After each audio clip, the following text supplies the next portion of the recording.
A very good morning, class. So today we are going to revise the question answers of this chapter, that is movements of the earth. Okay, so let's start. So the first question is, what is rotation? How long does the earth takes to rotate on its axis once? Okay, so the answer is the movement of the earth means when the earth moves on its axis, that is known as rotation. And then they have asked that how long does the earth takes to complete one rotation on its axis. So the earth basically takes 24 hours or 1 day to rotate once on its axis.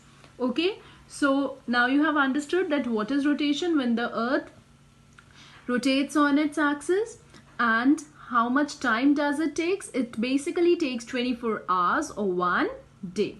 Okay, second question is, explain how days and nights are caused. Okay, so second question, the rotation of the earth causes days and night, means when the earth revolves, when the earth rotates, so the rotation of the earth basically causes days and nights. So due to its spherical shape, means round shape, only half of the earth receives light from the sun. So as it has a round shape and here is the sun, so only half of the earth is receiving light from the sun. So the earth receives light from the sun at a particular time. So just at a particular time, the earth receives light from the sun. This half has day, and the other half which is not receiving light from the sun, that is which is turned away from the sun, is in darkness and has night. Okay, next question is,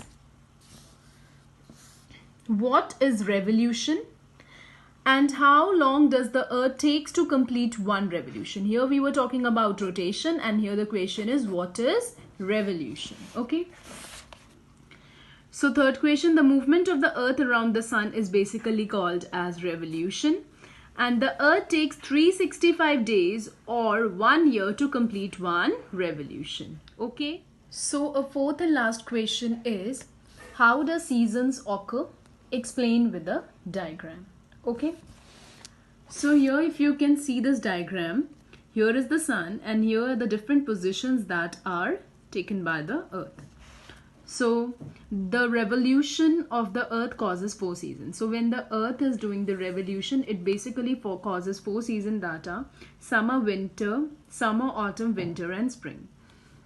So when the earth is at position 2. So here if you can see, the earth is at position 2. Okay, this is the second position. And the north pole is tilted towards the sun. The northern hemisphere gets more sunlight. So as the north pole, this is the north pole, is tilted towards the sun, and here so the northern hemisphere gets more sunlight.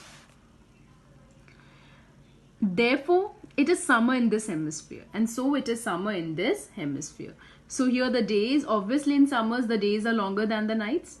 During this time the south pole is tilted away from the sun, but what is there in this diagram? As the north pole is tilted towards the sun, but the south pole is tilted away from the sun.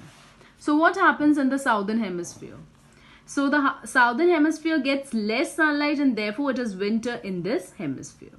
So when the earth is at position 4, now when the earth is at position 4, obviously the ironic way from the sun.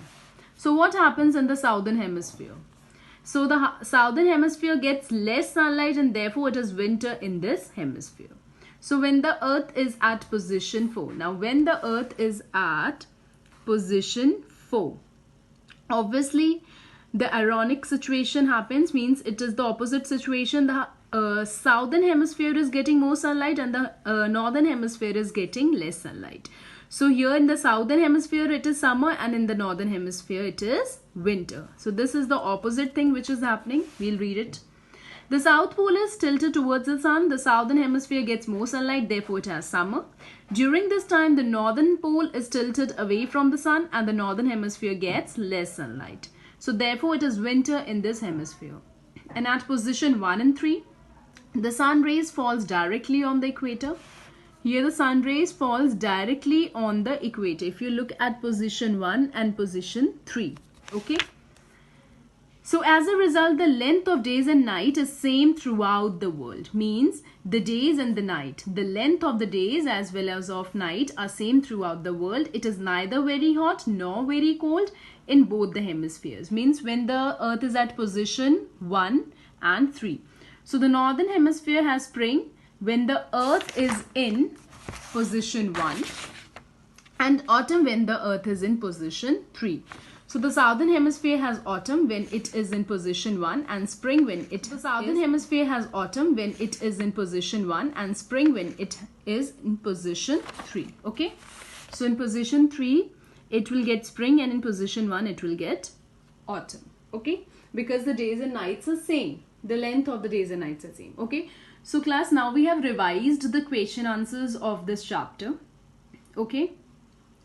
And now I'm going to give a test to you all which you all have to do.